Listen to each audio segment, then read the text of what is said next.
하나님 말씀 구약성경 느헤미야 6장입니다. 느헤미야 6장 15절에서 19절까지 말씀입니다. 느헤미야서 6장 15절에서 19절까지 말씀입니다. 우리 찾으셨으면 교독하시겠습니다. 성경 역사가 52일 만인 엘룰월 25일에 끝남에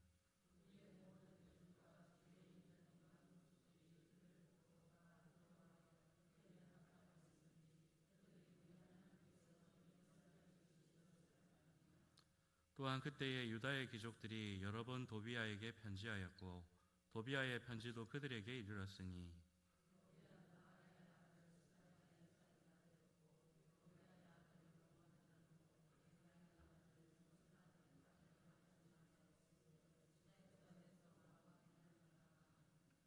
그들이 도비아의 선행을 내 앞에 말하고 또 내 말도 그에게 전하매 도비아가 내게 편지하여 나를 두렵게 하고자 하였느니라.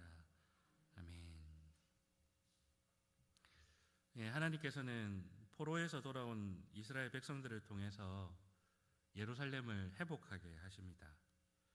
스룹바벨을 통하여서는 성전을 회복하셨고요.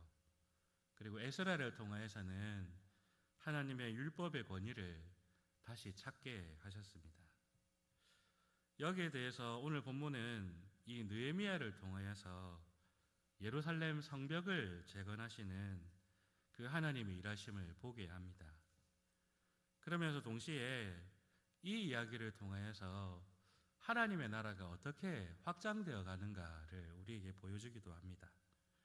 오늘 말씀을 통하여서 어떻게 이 하나님의 나라를 세워갈 것인가, 이것을 말씀을 통해 깨달아가는 그러한 시간이 되었으면 좋겠습니다.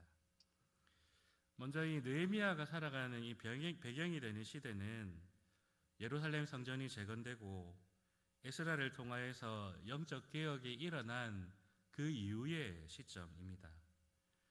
이제 유다 백성들은 예루살렘 성전을 넘어서서 예루살렘 성읍을 회복하기 위해서 성벽을 재건하려 했습니다. 그런데 이 사마리아인들의 너무나 집요한 해방과 방해 때문에 이 성벽 재건이 중단된 상태였죠. 느헤미야는 이 바사 왕궁에서 왕을 모시는 신하였습니다. 그래서 이 왕궁을 통하여서 온갖 소식을 다 들을 수가 있었죠. 지금 예루살렘의 소식이 들려오는데 예루살렘 성문이 무너지고 성벽이 무너진 채 여전히 그대로 있고, 그리고 유다 백성들은 환난과 핍박을 당한다라는 그 소식을 이 느헤미야가 듣게 되었죠. 그 소식을 들었던 느헤미야는 너무나 큰 충격에 빠져서 이 왕에게 이 예루살렘의 그 사정을 호소해야 되겠다. 나도 빨리 가서 저 성벽 재건에 같이 힘을 써야겠다라는 결심을 하게 됩니다. 이렇게 느헤미야가 결심을 한 지 한 4개월쯤 지났을 때에 느헤미야가 이 아닥사스다 왕, 이 바사 왕의 식사수족을 드는 자리에 참여하게 됩니다. 그 자리에서 자신의 결심을 왕에게 고하게 되죠. 그런데 느헤미야가 왕에게 요구한 것을 잘 살펴보시면 이 요구가 보통 대범한 게 아닙니다. 느헤미야는 이 아닥사스다 왕에게 왕이시여, 제가 예루살렘에 가서 성벽을 재건할 수 있게 좀 보내주십시오, 이 정도 요구를 하는 게 아니었습니다. 예루살렘까지 가는 그 모든 통행료를 총독들에게 공문을 보내가지고 다 못 받게 하시고, 이 성벽을 재건하는 데 필요한 나무들은 이 왕이 관리하는, 왕궁에서 관리하는 그 숲에서 좀 가져올 수 있도록 배려를 해 주십시오, 이렇게 요구를 합니다. 그래서 어떻게 보면 대범함을 넘어서 이 뻔뻔하게까지 느껴지는 이 느헤미야의 모습을 볼 수가 있죠. 근데 신기한 것은 아닥사스다 왕이 다 허락을 해줍니다. 더군다나 여러분, 이 아닥사스다 왕이 지금 누구입니까? 이 왕은 저 사마리아인들에게 속아가지고 예루살렘 성벽 재건을 중단하라고 명령한 바로 그 사람입니다. 바로 그 왕이 아닥사스다 왕이거든요. 그런데 그 왕이 지금 느헤미야의 말을 다 들어줄 뿐 아니라 가는 길 위험하지 않도록 군대까지 다 제공해주는 그런 왕의 모습으로 바뀌어 있는 것이지요. 여러분, 어떻게 이게 가능했을까요? 이 일에 대해서 느헤미야는 느헤미야 2장 8절에 이렇게 고백합니다. 하나님의 선한 손이 나를 도우심으로. 하나님께서 선한 손으로 자기를 도우셨기 때문에 이 모든 일이 가능했다라고 고백을 하는 것이죠. 정말 사실 이것 말고는 이 일을 설명할 길이 없습니다. 느헤미야에게는 이 하나님의 약속을 이루기 원하는 간절한 열심이 있었습니다. 하나님께서 약속하신 이 예루살렘의 회복을 위해서 성벽 재건이 너무나 필요했던 상황이었죠. 그렇게 해야지 이제 예루살렘 성이 안전하게 보호될 수 있고, 그렇게 안전이 보장될 때에 더 많은 사람들이 이 예루살렘으로 이주할 수가 있었던 것이죠.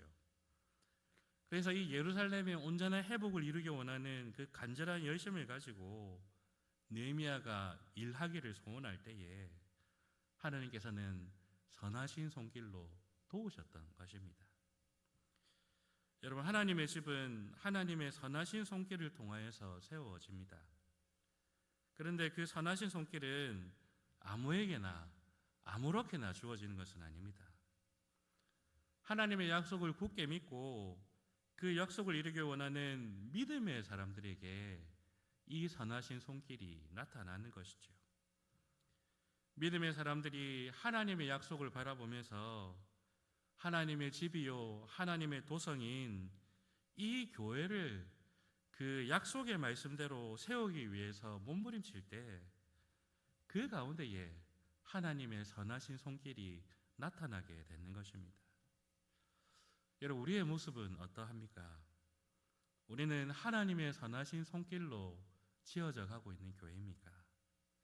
아니면 사람의 힘으로만 지으려다 하다가 지지부진하고 있는 그러한 모습입니까?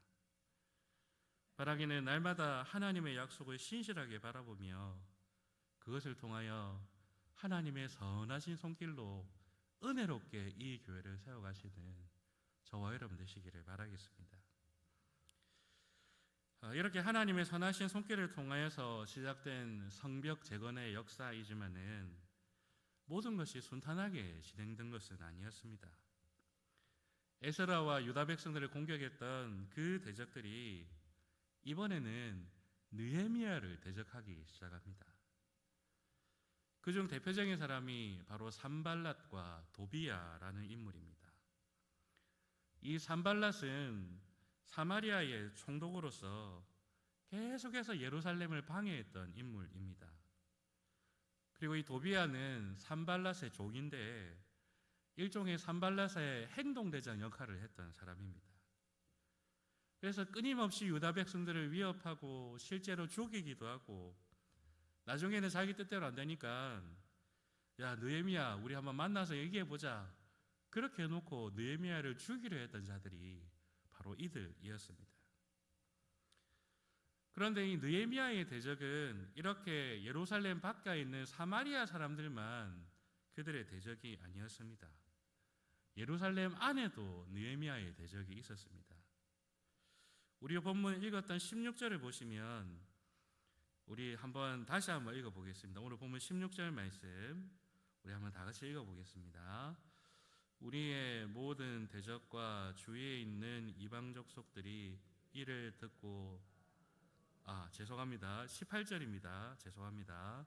18절 말씀 다 같이 읽겠습니다.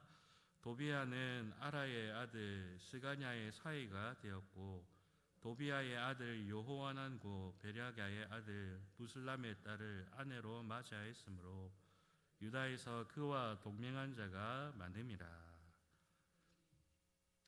이미 이 예루살렘 안에는 이 도비야 가문과 이렇게 결혼을 해서 서로 사돈 관계를 맺은 사람들이 많이 있었고 그 사람들이 동맹을 맺었다라고 얘기를 합니다. 한마디로 이미 예루살렘 안에 있지만은 이 도비아의 편에 서가지고 이 느헤미야를 압박하고 느헤미야를 대적하는 무리들이 예루살렘 안에 존재했다라고 말을 하는 것이죠. 이처럼 하나님의 선하신 손길로 시작되었던 성벽 재건의 사업이었지만은 대적들은 이 예루살렘 안팎으로 너무나 지배하고 그리고 너무나 집중해서 이렇게 느헤미야와 예루살렘을 공격하는 것을 볼 수가 있습니다. 그러면 이러한 강력한 공격 앞에 느헤미야가 어떻게 대응을 했습니까? 예레미야는 이 대적들의 이 집요하고 끈질긴 공격만큼이나 더 집요하고 더 끈질기게 하나님을 의지하는 것을 보여줍니다.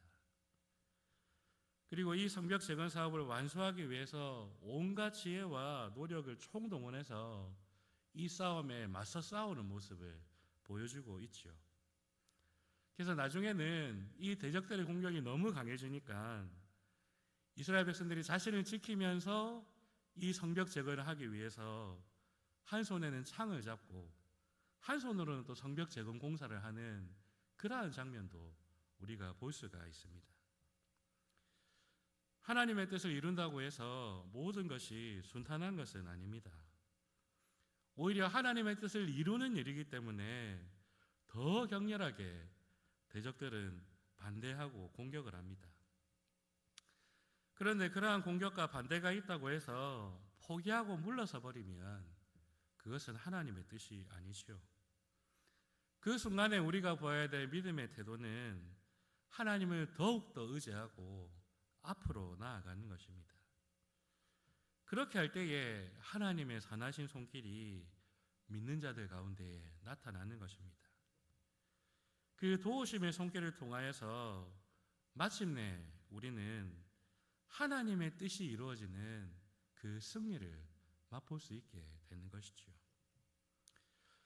마귀는 지금도 하나님의 백성들과 이 교회를 무너뜨리기 위해서 집요하게 끈질기게 공격하고 있습니다. 그 공격 앞에 우리는 더 끈질기게 더 집요하게 하나님을 의지해야 합니다. 우리 안에 무너져 있는 성벽은 없는지 열심히 돌아봐야 하고, 또 무너진 성벽이 있다면 그것을 다시 세우기 위해서 힘을 다해 재건해야 합니다. 그렇게 할 때에 우리는 하나님의 선하신 손길을 맛보게 될 것이고, 예수님께서 말씀하신 교회, 음부의 권세가 넘보지 못하는 그 본래 교회의 모습을 더욱더 선명하게 드러내게 될 것입니다. 여러분, 우리에게는 여전히 싸워야 하는 영적 전쟁이 남아 있습니다. 이것을 피하거나 모른 채 하지 말고 힘을 다해 맞서 싸웁시다. 그렇게 맞서 싸울 때에 하나님의 그 선하신 손길이 우리와 함께하여서 우리는 하나님이 주시는 그 승리를 맛볼 수 있을 것입니다. 오늘도 그 선하신 손길을 바라보며 믿음으로 선한 싸움 싸워가시는 저와 여러분 되시기를 바라겠습니다. 이렇게 집요하고 끈질기게 하나님을 의지했던 느헤미야는 결국 성벽 재건의 사명을 다 마치게 됩니다. 이제 예루살렘 성전만 회복된 것이 아니고 예루살렘 성읍이 원래의 모습을 갖추기 시작한 것이지요. 이것이 중요한 것은 이 회복의 모습이 점차 확장되어가는 하나님의 나라의 모습을 미리 보여주는 예고편 역할을 하기 때문에 그렇습니다. 여러분, 하나님의 계획은 성전만 거룩하고 그 외의 지역은 안 거룩하고 하는 이런 구도, 이런 상태가 계속 유지되는 것이 하나님의 계획이 아닙니다.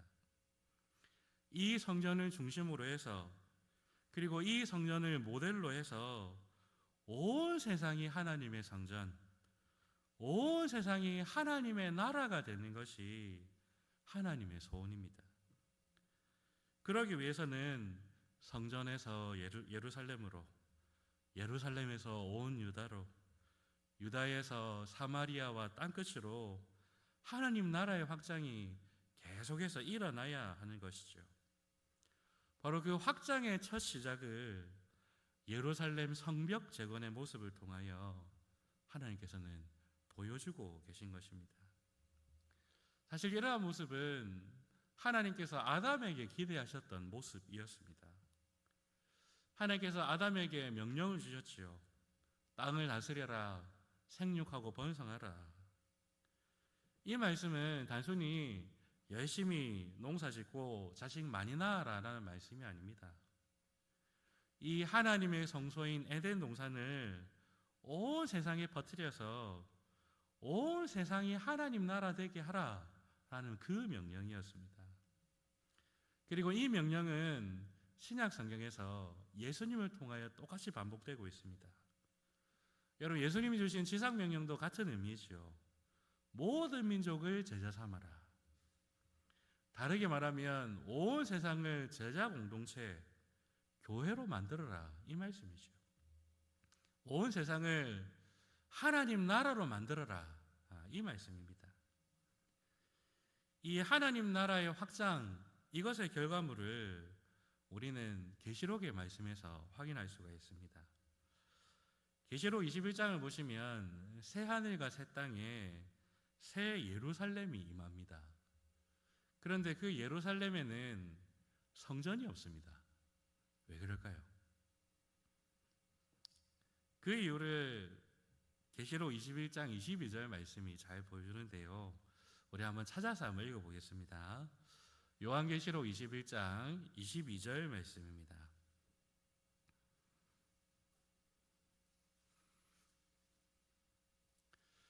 요한계시록 21장 22절 말씀입니다.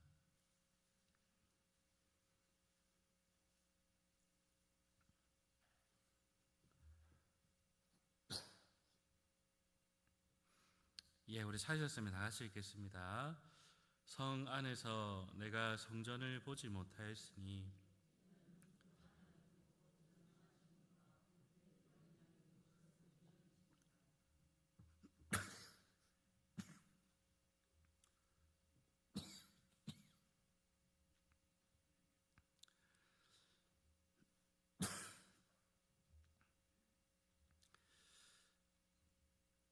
예.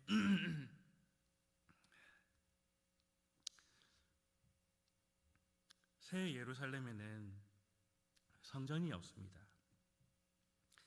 왜냐하면 그곳에 자정하신 하나님 아버지와 예수님을 통해서 새 예루살렘 자체가 성전이 되었기 때문에 그렇습니다. 그 성 자체가 하나님의 나라가 되어버린 것입니다. 이렇게 온 세상을 향하신 그 하나님 나라 확장의 한 단면을 바로 예루살렘 성벽 재건의 모습을 통해서 우리는 미리 보고 있는 것이지요.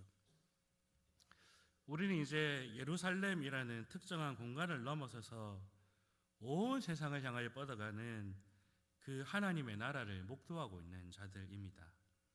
그리고 그 사명을 위해서 부름받은 자들이지요. 우리는 온 세상이 하나님 나라 되는 바로 그 날을 꿈꾸며 믿음으로 달려가는 자들입니다. 우리 역시도 오늘 본문에 나오는 느헤미야와 유다 백성들처럼 이 세상에서 영적 싸움을 싸우고 있습니다. 우리의 싸움은 이겁니다. 이 세상을 우리처럼 변화시킬 것인가? 아니면 우리가 세상처럼 변할 것인가? 이 싸움을 우리는 매 순간 계속해서 싸우고 있습니다. 그러기 위해서 우리는 이 대적들의 공격만큼이나 집요하게 하나님을 의지하고 끈질기게 하나님의 약속을 붙들어야 합니다. 그리할 때에 하나님의 선하신 손길이 우리가 함께하고 우리는 이 싸움에서 승리하여 하나님 나라의 확정을 목도하게 될 것입니다.